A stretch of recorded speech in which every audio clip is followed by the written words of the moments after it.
하나님께서 오늘 우리에게 주시는 말씀은 로마서 2장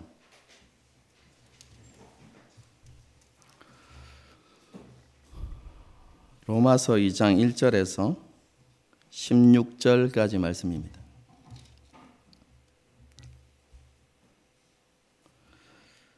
로마서 2장 1절에서 16절까지 다 찾으셨죠? 한 절씩 교독하시겠습니다. 제가 먼저 읽습니다. 그러므로 남을 판단하는 사람아, 누구를 막론하고 내가 핑계하지 못할 것은 남을 판단하는 것으로 내가 너를 정죄함이니 판단은 내가 같은 일을 행함이니라. 행하는 자에게 하나님의 심판이 진리대로 되는 줄 우리가 아노라. 이런 일을 행하는 자를 판단하고도 같은 일을 행하는 사람아, 내가 하나님의 심판을 피할 줄로 생각하느냐? 혹 내가 하나님의 인자하심이 너를 인도하여 회개하게 하심을 알지 못하여 그의 인자하심과 용납하심과 길이 참으심이 풍성함을 멸시하느냐? 다만 내 고집과 회개하지 아니한 마음을 따라 진노의 날 곧 하나님의 의로우신 심판이 나타나는 그날에 임할 진노를 내게 쌓는도다. 하나님께서 각 사람에게 그 행한 대로 보응하시되 참고 선을 행하여 영광과 존귀와 썩지 아니함을 구하는 자에게는 영생으로 하시고 이를 따르지 아니하고 불의를 따르는 자에게는 진노와 분노로 하시리라. 악을 행하는 각 사람의 영에는 환난과 곤고가 있으리니 먼저는 유대인에게요 그리고 헬라인에게며 존귀와 평강이 있으리니 먼저는 유대인에게요 그리고 헬라인에게라. 이는 하나님께서 외모로 사람을 취하지 아니하심이라. 무릇 율법 없이 범죄한 자는 또한 율법 없이 망하고 무릇 율법이 있고 범죄한 자는 율법으로 말미암아 심판을 받으리라. 하나님 앞에서는 율법을 듣는 자가 의인이 아니요 오직 율법을 행하는 자라야 의롭다 하심을 얻으리니 본성으로 율법의 일을 행할 때에는 이 사람은 율법이 없어도 자기가 자기에게 율법이 되나니 이런 이들은 그 양심이 증거가 되어 그 생각들이 서로 혹은 고발하며 혹은 변명하며 그 마음에 새긴 율법의 행위를 나타내느니라. 곧 나의 복음에 이른 바와 같이 하나님이 예수 그리스도로 말미암아 사람들의 은밀한 것을 심판하시는 그날이라. 아멘. 우리는 지난 시간 하나님을 인정하지 않는 죄인들의 경건치 않음과 불의에 대해서 나타나는 하나님의 진노에 대해서 배웠습니다. 하나님께 신실하지 않고 사람에게도 신실하지 않은 모든 죄인은 하나님께 어떠한 핑계도 대지 못하고 하나님의 진노를 받을 수밖에 없다라고 그렇게 말씀을 드렸죠. 왜냐하면 그들이 하나님께서 창조하신 피조 세계를 보면 하나님을 알 수 있음에도 불구하고 그들이 하나님을 알려고 노력하지 않았을 뿐만 아니라 의도적으로 하나님을 부정하고 불순종했기 때문이다. 이렇게 말씀을 드렸습니다. 그들은 하나님께서 계셔야 하는 자리에 다른 것들을 올려두고 자기 중심적 삶을 살아가는 것을 고집했습니다. 그래서 하나님 형상으로 지음받아 모든 피조물을 다스리고 관리해야 했던 영광스러운 존재가 오히려 피조물을 섬기며 살아가는 그런 존재로 전락하고 만 것이지요. 하나님을 떠나 자유와 행복과 기쁨을 얻으려고 발버둥 쳤지만 결국 돌아온 것이 무엇입니까? 더 억압되고 더 갇히는, 더 속박되는 삶을 살아가게 되었던 것입니다. 죄를 주인으로 섬기면서 인간성이 점점 파괴되어져 가고 인간관계는 깨어져 가고 공동체가 무너지고 세상은 불의와 악행으로 가득하게 되었던 것입니다. 이런 불순종의 결과가 죽음이라는 것을 알매도 불구하고 스스럼 없이 그런 악을 행할 뿐만 아니라 그렇게 행하는 사람들을 향하여서 그것이 옳다라고 그렇게 두둔하기까지 하는 그런 모습을 보여주었다는 것입니다. 이러므로 이런 일을 행했던 인간은 하나님의 진노를 절대 피할 수 없다는 것입니다. 이것이 지난 시간에 살펴보았던 내용이죠. 사도 바울은 이렇게 하나님을 떠난 인간들이 어떻게 하나님을 거부하고 죄의 노예가 된 삶을 살았는지를 설명한 이후에 또 다른 한 가지 주장을 이어가는데요. 우리가 로마서 2장을 읽을 때, 로마서 전체를 읽을 때 주의하며 읽어야 될 점이 있습니다. 여러분, 그게 무엇이냐면 이 로마서는 그 당시 사람들이 사용하는 수사법을 이용해서 로마서를 기록하고 있다는 것입니다. 그래서 사도 바울은 늘 다른 반론을 제기하는 것을 염두에 두고 그 사람들을 미리 생각해 두고 그들의 반론들을 생각하면서 그것에 대해서 답을 내리는 그런 구조로 로마서를 써가고 있다는 것입니다. 2장 1절을 한번 보겠습니다. 그러므로 남을 판단하는 사람아, 누구를 막론하고 내가 핑계하지 못할 것은 남을 판단하는 것으로 내가 너를 정죄함이니 판단하는 내가 같은 일을 행함이라. 이렇게 되어 있는데요. 여기에서 남을 판단하는 사람은 1장에서 언급했던 하나님의 진노를 피하지 못했던 사람, 의도적으로 하나님을 부정하고 불순종했던 사람들을 가리키는 게 아닙니다. 여기에서 말하는 남을 판단하는 사람은 그 당시에 존재했던 윤리 철학자들, 도덕론자들을 이야기하는 것입니다. 여러분, 이 사람들은 어떤 삶을 살았냐면 그 당시에 많은 사람들, 방탕하게 살아가는 그 많은 사람들을 비난하고 그렇게 살아서는 안 된다는 메시지를 전했습니다. 사람이라면 도덕적이고 윤리적인 삶을 살아야 한다.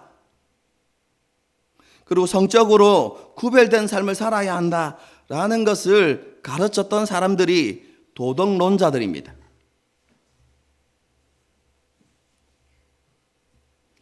이 사람들이 사도 바울에게 반론을 제기할 수 있다는 것이죠.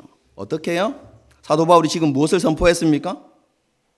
하나님을 의도적으로 부정했던 그 사람들이 성적으로 타락하고 죄악으로 가득한 삶을, 문란한 삶을, 거룩하지 못한 삶을 살았기 때문에 하나님의 진노를 피하지 못합니다 라고 이렇게 이야기하니까 도덕론자들이 이렇게 반론을 할 수 있는 것이죠. 우리는 그들과 다릅니다. 우리는 도덕적인 삶을 살아야 한다는 것을 이야기하고 성적으로도 구별된 삶을 살아야 한다는 것을 가르치고 있습니다. 우리는 그들과 전혀 다른 사람들인데 우리가 어떻게 그들과 똑같은 심판을 받을 수 있단 말입니까? 라는 이런 질문을 던질 수 있겠죠. 사도 바울은 이런 반론을 예상하면서 2장의 말씀을 이어가는 것입니다. 사도 바울이 어떻게 주장합니까? 그런 도덕론자들에게 당신들도 하나님의 진노와 심판을 피할 수 없습니다. 결론을 그렇게 던지는 것입니다. 이유가 무엇입니까? 당신들이 도덕적으로 윤리적으로 옳은 삶을 살아야 한다고 가르치고 있지만 당신은 가르치는 그대로 살고 있습니까? 이렇게 반문하는 것입니다. 그들이 고차원적인 도덕적 삶, 윤리적인 삶을 살고 있지만 자신이 가르치는 대로 온전한 삶을 살아가지 못하고 있다는 것입니다. 그렇기 때문에 그들이 하나님 앞에서 위선자가 될 수밖에 없다는 것이죠.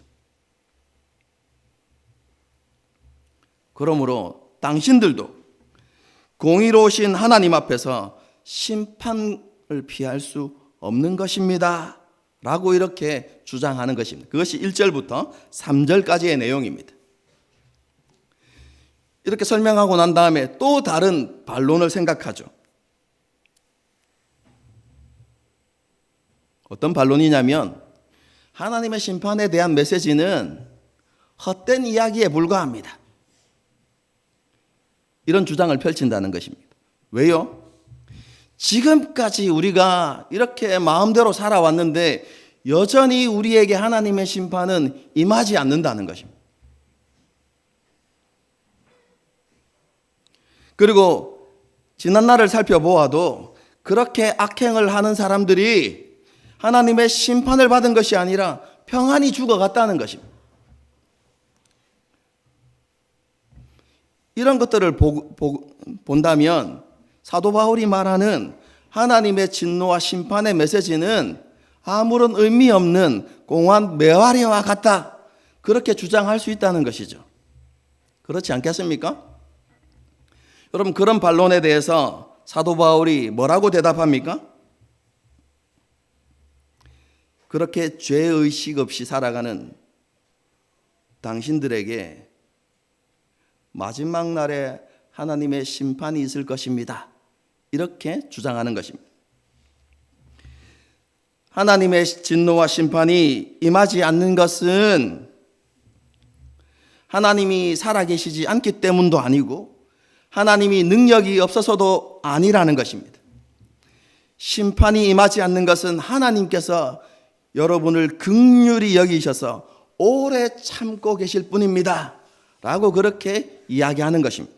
그런데 당신들이 끝까지 회개하지 않는다면 당신들의 완고함으로 인해서 하나님께서는 반드시 당신들의 행위를 따라서 심판하실 것이다 라고 이렇게 이야기하는 것입니다.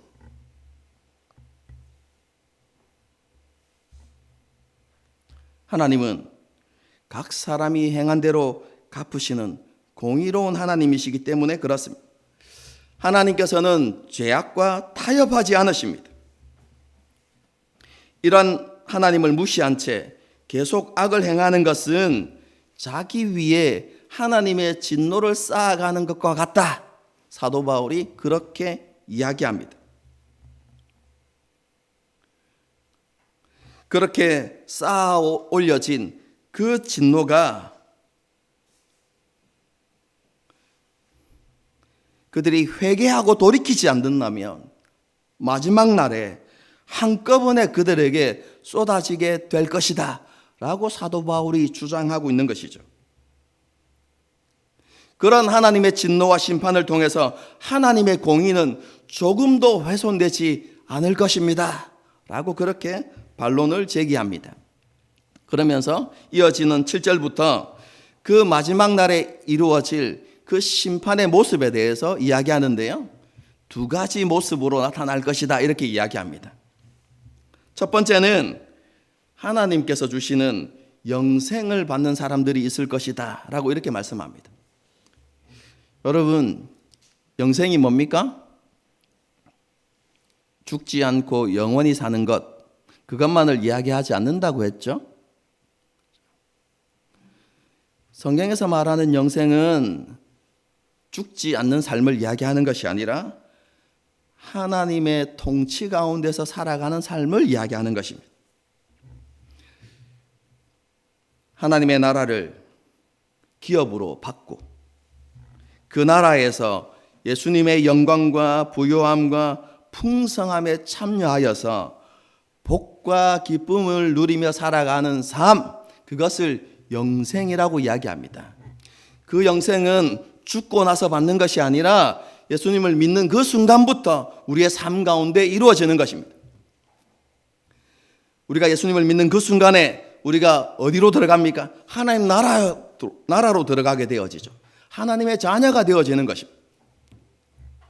그리고 이 땅에서 우리가 예수님의 영광에 참여하고 하나님 나라의 부요함을 누리면서 살아가는 것이죠.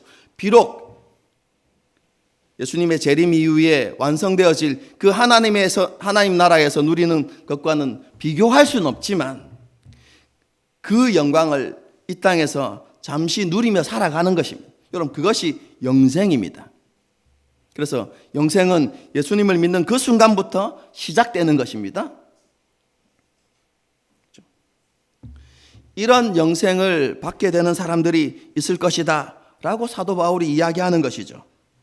그런데 어떤 사람이 이 복을 받게 되어집니까? 여러분, 말씀을 주의하셔야만 합니다. 주의 깊게 살펴보셔야만 합니다. 어떤 사람이 이런 복을 누립니까? 사도 바울은요, 이 땅에서 오래 참고 그냥 단순히 선을 행하며 영광과 존귀와 영원한 것을 구하는 사람 이렇게 말하지 않고 오래 참으면서 선을 행하고 영원한 것을 구하고 존귀와 영광을 구하면서 살아갔던 사람들이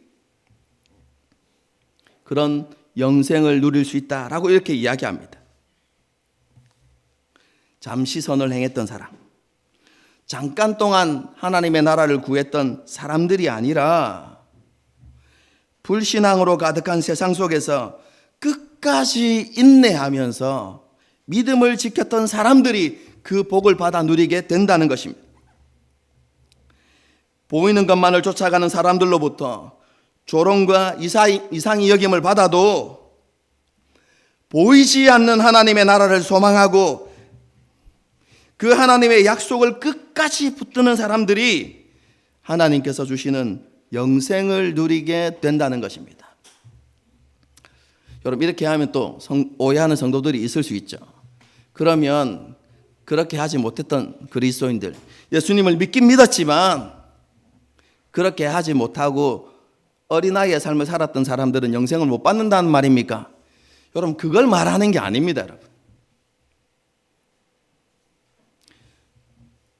우리는 행위로 구원받지 않습니다. 은혜로 구원받습니다. 예수님을 믿는 사람들은 은혜로 구원받습니다. 그런데 왜 사도 바울이 오늘 본문에서 그렇게 이야기합니까? 여러분, 그것은 마땅히 그리스도인들에게 있어야 하는 모습을 강조하고 있는 것입니다. 예수님을 믿는 사람이라면 그렇게 살아야 한다는 것입니다.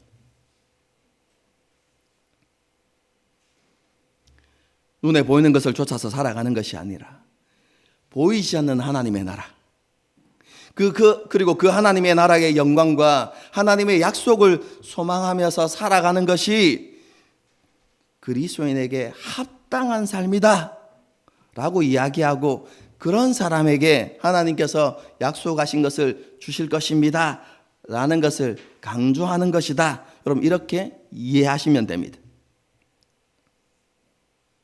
이것이 마지막 심판 때에 나타나는 첫 번째 모습이고요.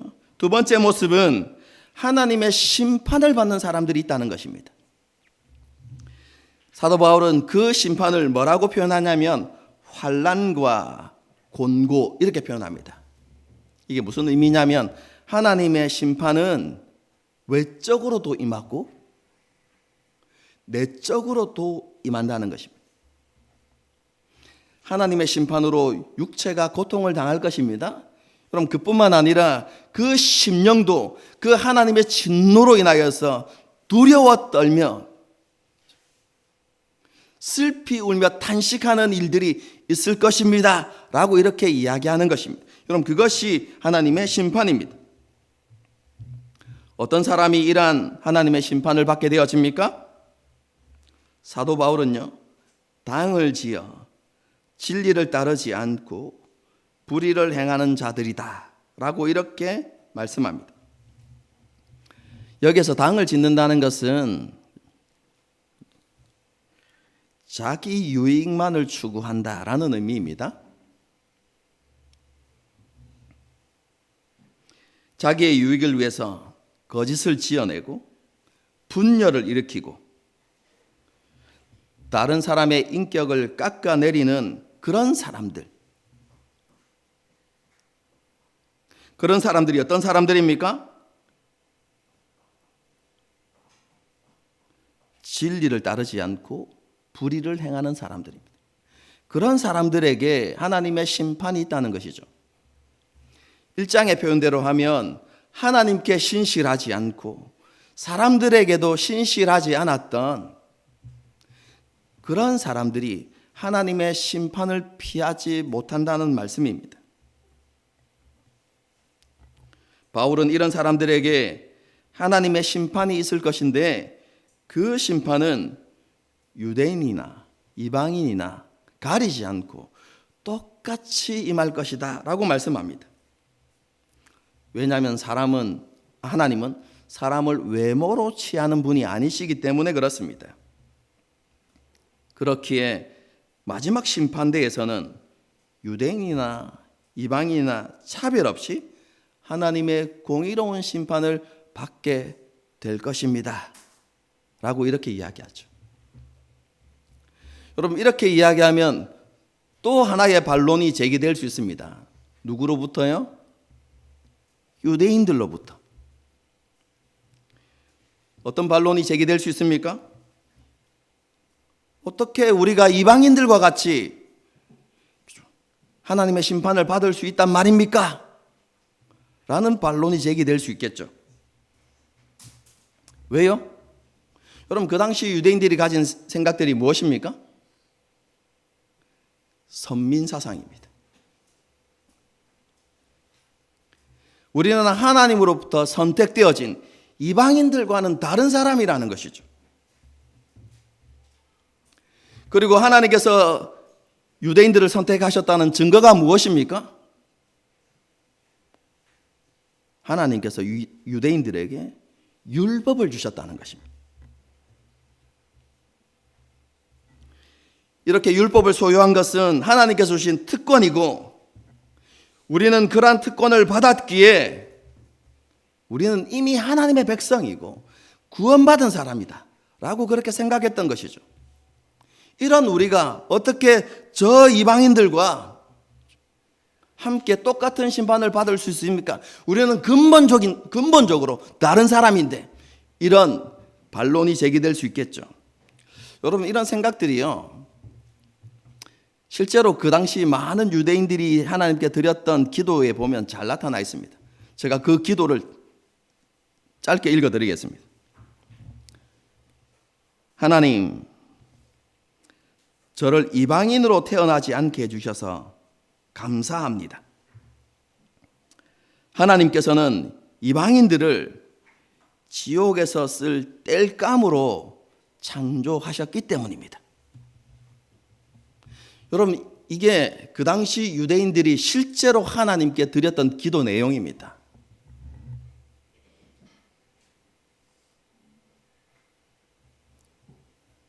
유대인들은요, 자신들이 이방인들과 근본적으로 다르다고 생각하면서 그 이방인들을 멸시하고 조롱했습니다.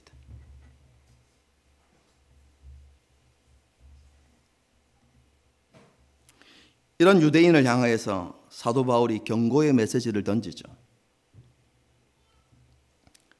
율법을 소유한 것만으로 하나님 앞에 의롭다함을 얻을 수 없다는 것입니다.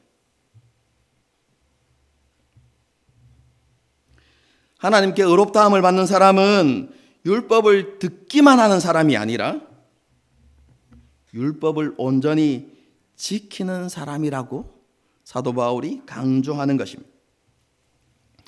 여러분, 우리가 알아야 될 것은 율법은 하나님께 주신 특권이 맞습니다, 여러분.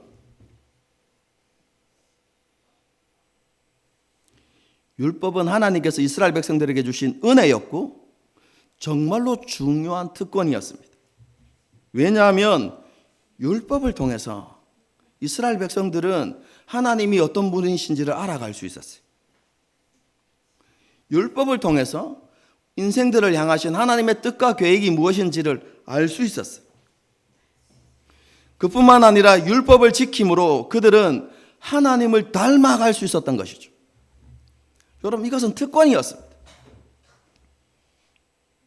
그런데 이스라엘 백성들, 유대인들은 율법을 자기 의를 자랑하는 도구로 사용하였을 뿐 율법을 지켜 행하지는 않았던 것이죠. 그래서 율법에 담겨 있는 참된 의미를 깨닫지 못했고 하나님께도 더 가까이 나가지 못했던 것이죠. 이것은 하나님의 뜻을 저버리는 행위였고 율법을 주신 하나님을 무시하는 행위였습니다. 그렇기 때문에 사도 바울이 경고하는 것이죠. 당신들도 하나님의 심판을 피할 수 없을 것입니다. 이렇게 이야기하는 것이죠. 사도 바울은 유대인들에게 당신들이 율법을 지키지 않았기 때문에 당신들이 그렇게 자랑스러워했던 그 율법이 당신들을 판단하는 기준이 되어서 그 율법을 따라서 하나님의 철저한 심판을 받게 될 것입니다. 이렇게 이야기하는 것이죠. 이렇게 유대인들에 대한 반론에 대해서 사도 바울이 대답하면서 한 가지 설명을 덧붙입니다. 그럼 그게 무엇이냐면 이방인들은 율법이 아닌 양심을 따라서 그 양심의 기준이 되어서 양심을 따라서 심판을 받게 될 것입니다. 이렇게 이야기합니다. 여러분 일반적으로 이 양심이 기준이 된다는 것은 모든 이방인들에게 주시는 말씀으로 생각합니다. 그렇죠? 그런데 그렇지 않습니다. 여러분 1장에서 내용은 무엇입니까? 하나님을 알려고도 하지 않고 하나님을 의도적으로 부정하면서 타락하고 범죄하는 삶을 살아가는 그들에게 뭐가 있다고 선언했습니까? 하나님의 진노와 심판이 있다고 여러분 선언했습니다. 여러분 그들은 어떤 사람들입니까? 양심을 버린 사람들입니다.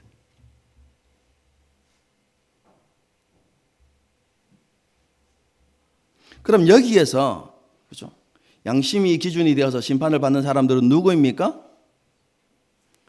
2장에 앞에서 언급했던 도덕론자들입니다. 그래서 다시 한번 여러분 그 도덕론자에 대한 설명이 그냥 덧붙여져 있는 것입니다.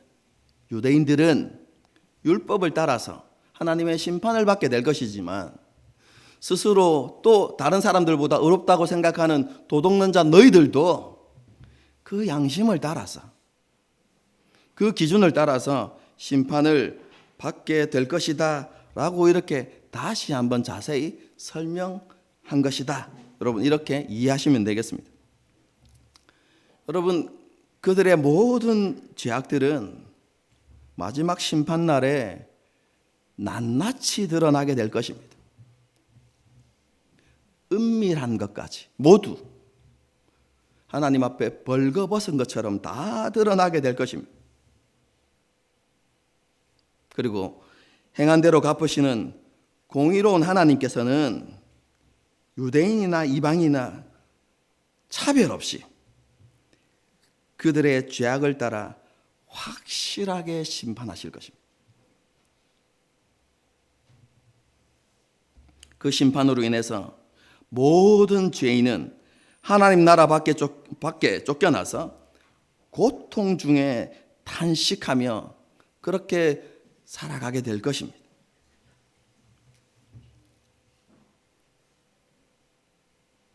여러분 우리가 이런 하나님의 심판에 대한 바른 인식이 우리 가운데 있어야만 합니다.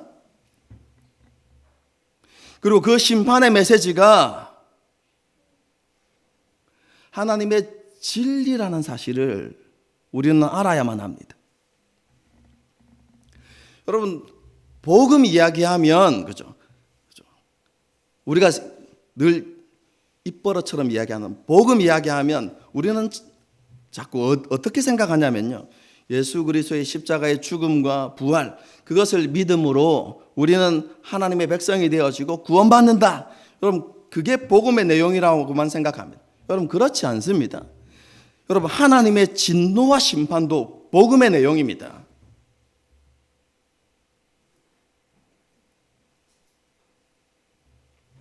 왜 그렇습니까? 여러분, 하나님의 진노와 심판이 없다면 우리가 받은 구원이 무슨 소용이 있습니까? 그것이 무슨 은혜가 되겠습니까? 하나님의 진노와 심판이 실제하지 않는다면 예수님께서 우리의 죄를 위해서 십자가 위에서 죽으셨다는 메시지는 그냥 공허한 메아리에 불과한 것이죠.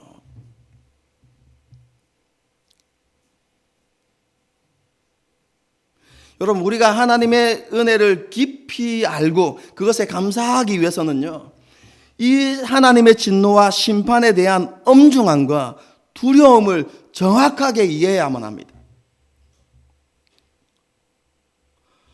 하나님께서 우리를 저 진노 가운데서, 저 두려운 심판 가운데서 우리를 구원해 주신 것이구나, 이런 감격들이 우리 가운데 있어야만 하는 것이죠.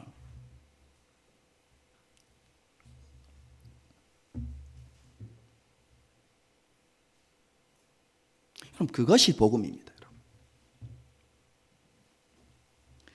저와 여러분은 하나님 나라의 복음을 믿음으로 이러한 하나님의 진노와 심판에서 벗어나게 되었습니다. 로마서를 계속해서 우리가 배워가면 알겠지만 하나님의 진노가 우리 가운데서 떠나가게 되었습니다.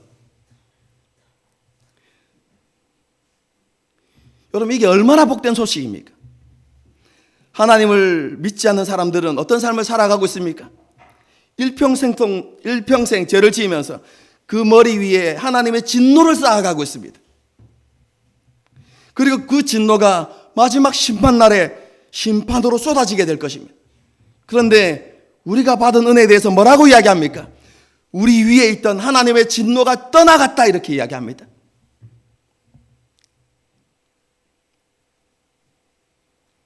그래서 우리가 마지막 날에 하나님의 최후 심판에서 면제되는 것입니다. 우리가 이런 은혜를 받은 것입니다. 그런데 이것은 우리의 노력과 우리의 행위를 따라서 주어진 것이 아니죠. 전적인 하나님의 은혜입니다.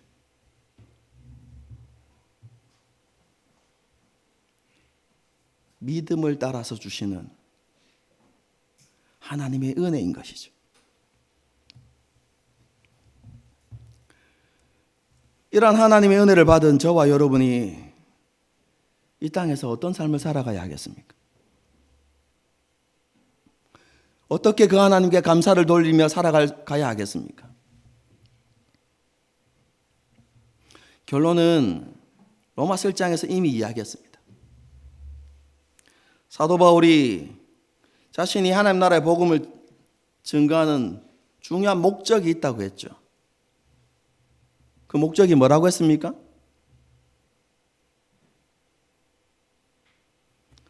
사람들로 하여금 하나님을 알게 하고 하나님께로 돌아오게 하고, 그것이 최종 목적이 아니라 그 사람들로 하여금 하나님께 믿음의 순종을 드리도록 하기 위해서 자신이 하나님 나라의 복음을 증거하고 있다라고 그렇게 이야기했습니다.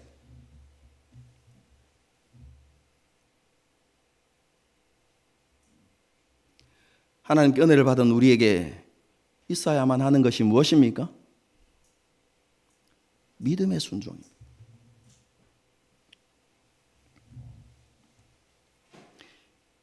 지난번에 말씀드렸던 것처럼 믿음은 지적인 동의가 아닙니다.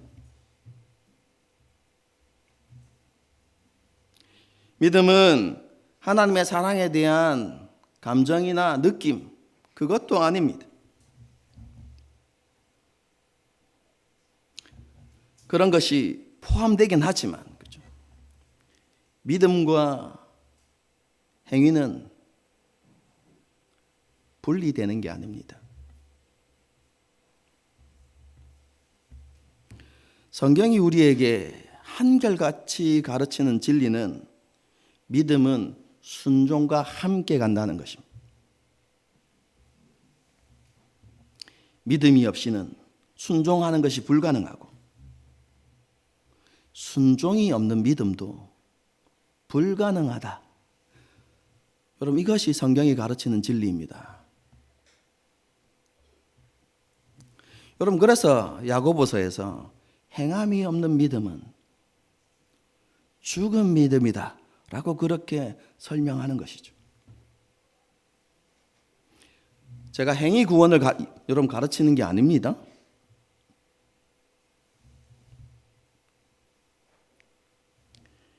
행위가 없는 믿음은 참된 믿음이라 불릴 수 없다라는 것을 가르치는 것입니다.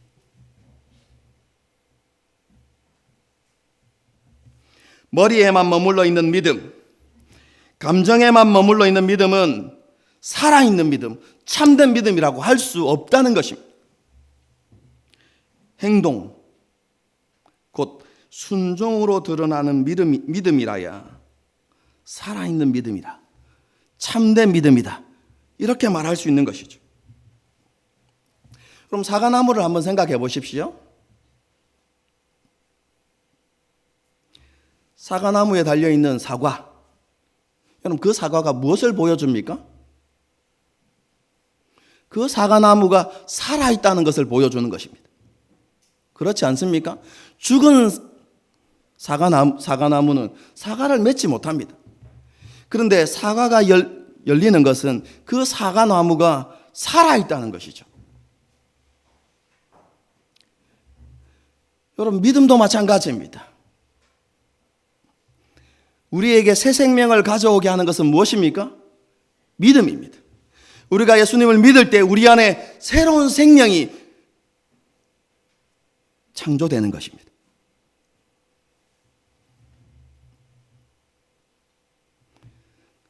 우리에게 새로운 생명이 있다는 것을 보여주는 증거는 무엇입니까? 그 열매가 무엇입니까? 성경이 가르치는 바는 그것이 순종이라는 것입니다.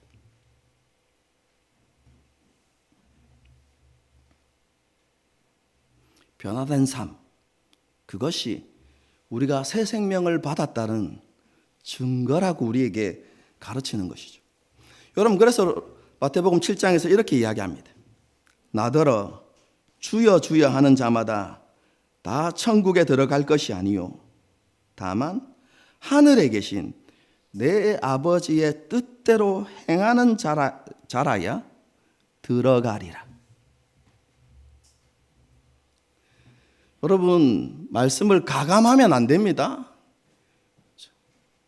우리의 순종하지 않는 모습을 합리화하고 정당하기 위해서 하나님의 말씀을 두리뭉실하게 받아들이려고 하면 안 됩니다. 분명하게 기록하고 있습니다.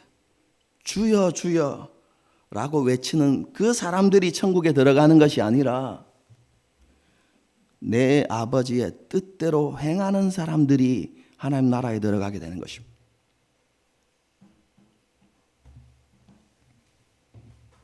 왜 입술로 예수님을 주님으로 고백하는 것만으로 하나님 나라에 들어갈 수 없습니까? 아버지의 뜻대로 행하지 않으면 그 주님이라고 고백하는 그 고백이 진실된 고백이 아니라는 것입니다.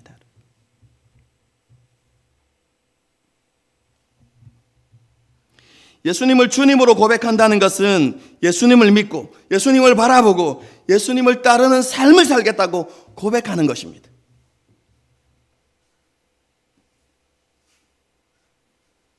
그래서 그 고백이 진실된 신앙 고백이라면 반드시 그리스도인의 삶에 믿음의 순종의 열매가 맺혀야 하는 것이죠.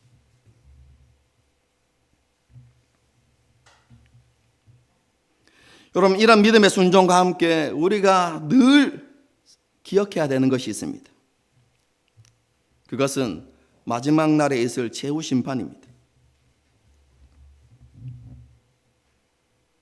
우리에게 진노가 떠나갔고 우리에게 하나님의 심판이 없다고 해서 방종의 삶을 살아도 됩니까?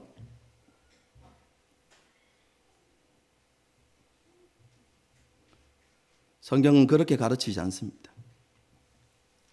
마지막 날에 우리가 최후 심판대 앞에 서게 될 것입니다.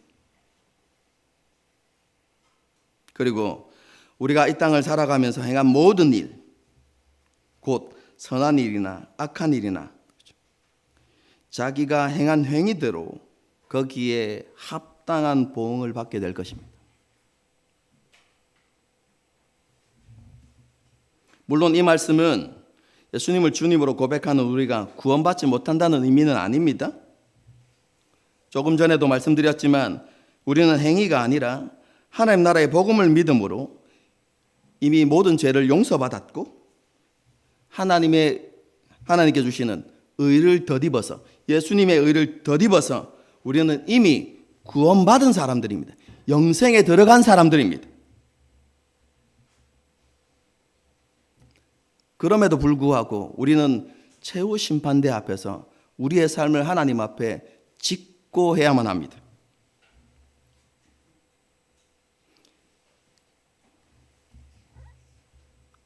그리고 그날에 우리가 직고하는 그 고백들이 다르게 표현하면 우리의 행위가 하나님 보시기에 합당하지 않았다면 우리는 그 최후 심판대 앞에서 수치와 부끄러움을 당하게 될 것이다 라고 성경이 분명히 우리에게 기록하고 있습니다. 구원받지 못한다는 것이 아니라 겨우 구원을 받아서 부끄러운 구원이 너희에게 있을 것이다 라고 하나님께서 말씀하시는 것이죠. 성도 여러분, 하나님은 말이 아니라 행위를 따라서 판단하십니다. 하나님은 각 사람이 행한 대로 갚으십니다. 이런 말씀을 들을 때마다 부담이 되죠. 그리고 이런 불평이 생길 수도 있습니다. 다른 성도들은 그렇게 안 사는데, 그렇게 빡빡하게 안 사는 것 같은데 왜 우리 교회 성도들은 맨날 이런 말씀을 들어야 하고 왜 우리는 그렇게 살아야 하는가? 이런 생각이 들 수도 있죠. 이런 생각도 들 수 있을 겁니다. 하나님의 율법을 그렇게 잘 알고 있었던 바리새인과 서기관들, 그들도 믿음의 순종을 드리는데 실패했는데 우리 같은 사람이 정말로 하나님 앞에 온전한 믿음의 순종을 드릴 수 있을까? 정말로 그것이 가능한 것인가? 지금까지 은혜를 받을 때마다 노력해봤는데 또 실패하고 또 실패하고 그런 실패가 반복되어졌는데 정말로 그런 삶이 가능할 것인가? 이런 의문이 들 수도 있죠. 여러분, 그런데 알아야 할 한 가지 사실이 있습니다. 하나님께서 유대인들에게 율법을 주실 때는 그 율법을 지킬 수 있는 능력까지는 주시지 않았어요.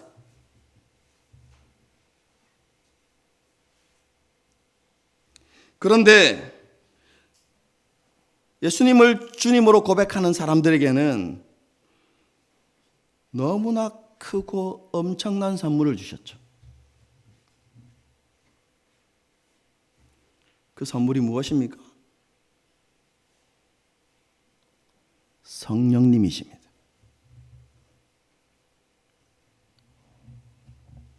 하나님께서는 우리에게 성령님을 선물로 주시고 성령님의 능력으로 말미암아 믿음의 순종을 드릴 수 있게 하셨습니다.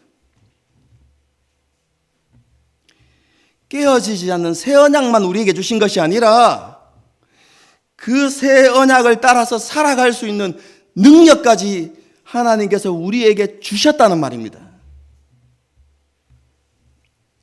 그런데 우리가 믿음의 순종을 드리는 일에 실패하는 이유는 우리에게 주신 그 능력을 의지하지 않기 때문입니다.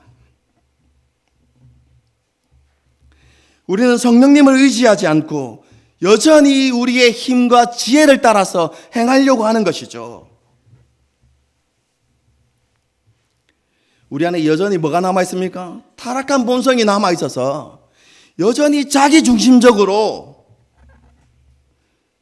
자기가 원하는 대로 신앙생활을 하고 싶은 욕망들이 있는데 그 욕망대로 살아가는 것입니다.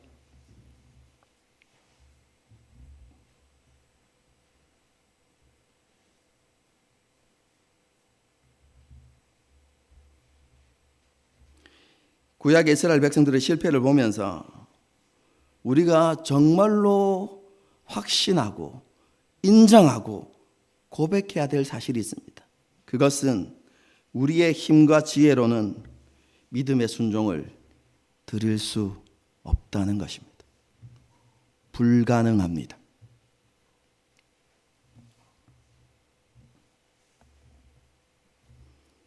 우리가 주님이신 예수님을 따르고 순종의 삶을 살아갈 수 있는 단 하나의 방법은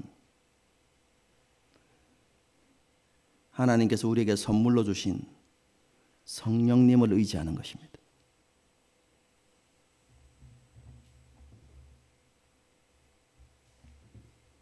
그래서 사도 바울이 에베소서에서 너희가 지속적으로 성령의 충만함을 구하라고 우리에게 말씀하고 있는 것입니다. 그런데 우리의 삶을 한번 되돌아보십시오. 보십시다. 우리는 성령 충만을 받는 일에 힘쓰지 않고 우리가 할 수 있는 일에 더 많은 관심과 열심을 기울이는 것을 보게 됩니다. 잠시 동안은 되겠죠. 하지만 시간이 지나면 지치고 힘들고 회의감이 들기도 하고 그게 반복되는 것입니다.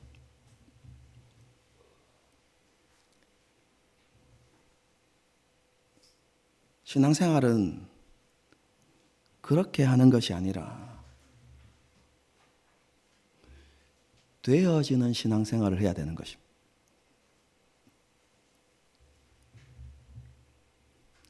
성령님을 의지하고 성령님께서 주시는 능력과 지혜와 힘을 따라서 그렇게 사라지는 그런 삶을 살아가야 하는 것이죠. 제가 왜 여러분들에게 그죠? 귀에 딱지가 않도록 큐티하십시오. 말씀 읽으십시오. 기도하십시오.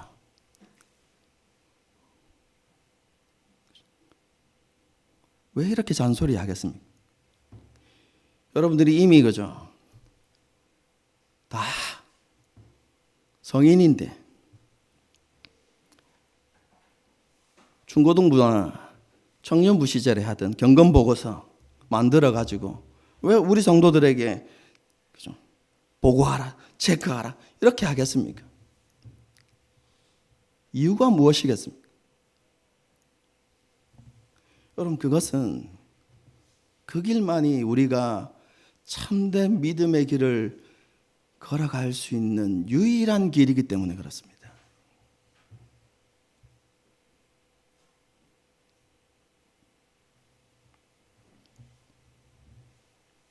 하나님 앞에서 신앙의 기본을 회복하십시다. 온전한 예배를 회복하고 우리의 삶 가운데서 너무 어수선한 삶의 우선순위를 새롭게 정리하고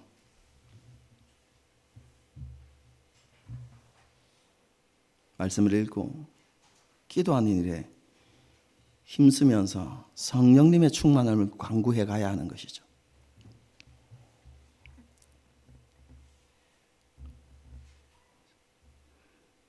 여러분 이것은 우리 공동체가 함께 해야 하는 것입니다. 혼자 하려고 하면 안 됩니다. 잘 안 됩니다. 정말로 의지가 굳은 사람이 아니면 여러분 믿음이 장성한 사람이 아니면 잘 되지 않습니다.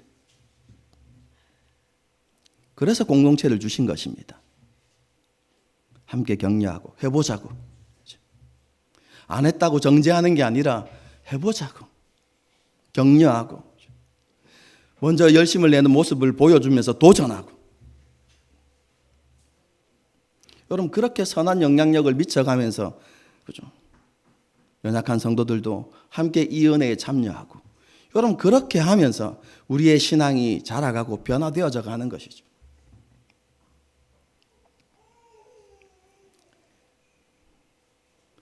여러분 그것이 우리 교회가 꿈꾸고 소망하는 것입니다. 우리는 그 목표를 향해서 나아가는 공동체입니다.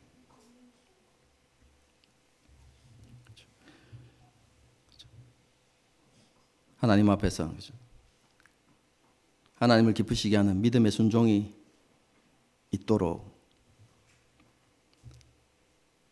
함께 아름다운 공동체를 세워가고 또 함께 성령님의 충만을 간구하는 저와 여러분이 될 수 있기를 주님의 이름으로 축복합니다. 함께 찬양하고 기도하는 시간을 갖도록 하겠습니다.